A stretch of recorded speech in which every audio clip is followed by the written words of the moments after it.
Who wants ice cream? Ice cream train.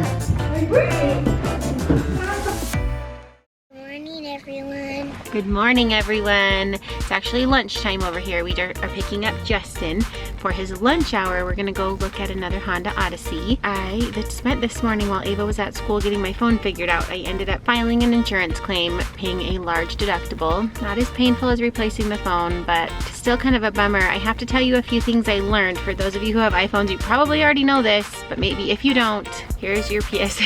I thought that night when I couldn't ping my phone that it was because I didn't have good cellular service, but it's actually a Bluetooth connection. So I just needed to be within 30 feet of my phone and have my phone be on, and then I can ping it. So it kind of kills me knowing that all I had to do was walk around the store trying to get it within 30 feet of my phone, and I could have pinged it that night. But obviously, now that it's dead. What's up, girl? Oh, hey, YouTube. What about me? Oh, hey, you're my peanut too, babe. I don't want to be your peanut. I just want you to say hi. Yeah, hey, babe. So you're going to sit with Ava, I see? Can I sit with you? Should I sit in this seat or the middle seat? Not the middle seat, because it's kind of little. It's kind of little, and I'm kind of big. But then I'm far from you, though. Hold hands.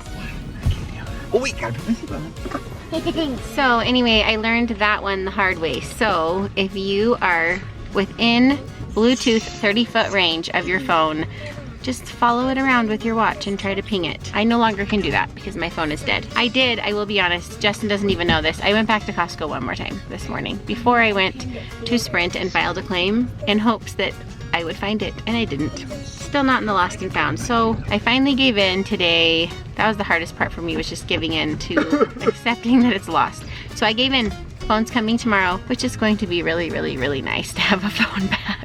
Alright guys, I just got home from work. Just a little recap on our day. During my lunch break, Lindsay came and picked me up. Guys, it is really hard to find the car that we want.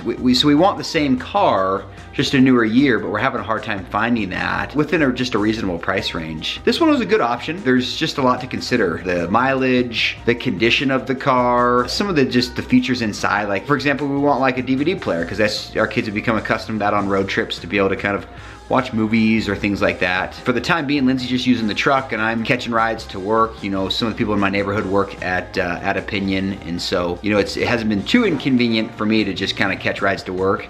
But the biggest thing is we don't have a car for Vegas this Thursday. So Lindsay's gonna more than likely have to rent a van, you know, because we want to save the miles on the truck for sure. You don't want to drive it to Vegas. It's a gas guzzler, it's uncomfortable, things like that. So Lindsay will probably have to rent a van in order to get down to Vegas, and she'll meet me down there as I fly from Dallas to there. So we are still on the hunt for a car. If you guys, you know, got any recommendations for cars, let us know. You know, we're still looking. We got our eye on a couple, some that are out of state, which makes it a little bit complicated just because we're not there to actually see it.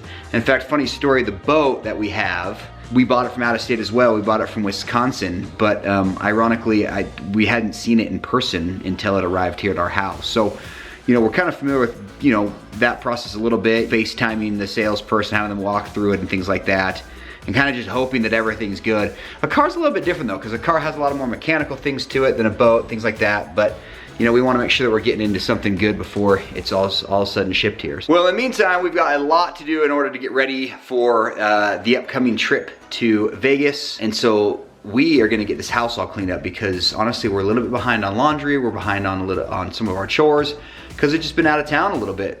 Vegas the week before, Daniel Summit, and so we're just gonna get caught up. So we're gonna have the kids help us with some daily chores. Really, normally these are more weekend chores, but because we are gone for the weekend, we're gonna get them done now.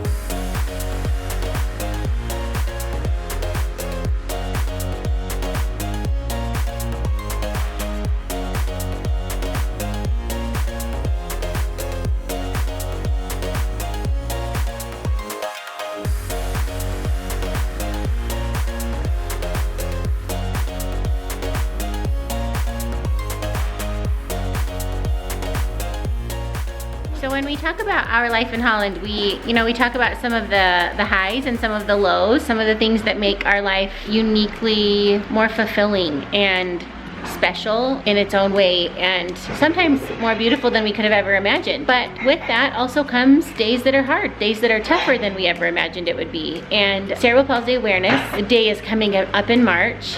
And in the past, we've never participated in that because up until this point, we've stayed kind of private about, you know, our life in Holland. So anyway, we thought it might be neat for Landon to share little tidbits here and there about what challenges he deals with day to day, things that he wishes people understood about him, or things that he loves about it. Guys, Mr. Landon here is having a moment where he's not super stoked on doing his stretches. It's not very fun, but I do that anyways. Maybe all of our YouTube friends can give you a little encouragement. What do you think? Yeah. Think you can do it for them? Yeah. Show them how tough and strong you are? Yeah. I tell you what, if I had to stretch every day, I probably wouldn't be super happy about it. Too much? Too much? Which leg hurts? You're lucky you have a mom that actually stretches with you too. Yeah. And sometimes the stretch hurts, but that means I'm tired. Yeah, Do that you- means we need it more, huh? Do you want to maybe tell everyone, like, maybe why you're frustrated? Sometimes I don't like doing stretches. Sometimes I get frustrated, but I have to do them anyways. They're kind of boring, but it makes me more strong. Yeah. He just had a moment here where he said he's frustrated with his condition of having cerebral palsy, and sometimes it can be frustrating, and I think that's totally fair. Lando came home from school today and said, Mom, I sometimes don't know what to say when people ask me why I walk funny. He said, and I said, well, just tell them you have cerebral palsy. And he said, yeah, but Mom, people don't understand what that means, and I don't know how to explain it to them. And I said, well, just tell them that you walk differently than they do, because I think sometimes maybe it is a little bit But it kind of confusing for makes third no graders. sense because, like, maybe I should tell them it affects my walking or something. Yeah, I think that's a great way to say it. But they don't know what affects means. Like, Yeah, they know what affects means because you know what affects means. I don't really know what that means. It means that your condition, cerebral palsy, affects the way that your legs. So it doesn't affect your belly, and it doesn't affect your face. Does it just affect my whole body? Well, it affects your nose a little bit. No, it doesn't. How it wiggles like this all the time. I just wanted to come on camera and just share Landon's little moment here because he was a little bit frustrated, and I think that you guys all gave him a little bit of encouragement. The fact that the camera's on him, I think, gives him a little bit of encouragement to show how strong he is. Yeah. But this just goes to show that we definitely have those days that are frustrating. And, you know, those days where you get a little bit, you know, upset that you have to deal with certain challenges at such a young age that maybe others don't have to. But I want you to know that you can totally handle it. That's why you have it. You're stronger than you know you are.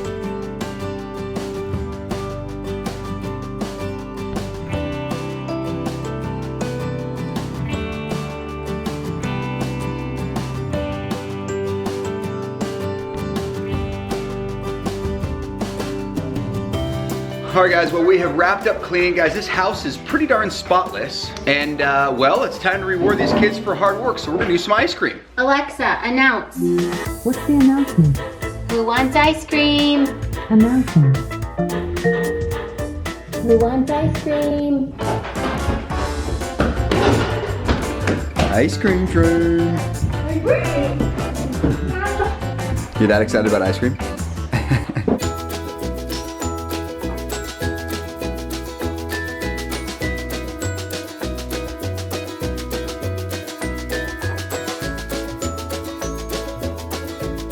Comment down below if you are a fruity ice cream person or a chocolatey ice cream person. Chocolate.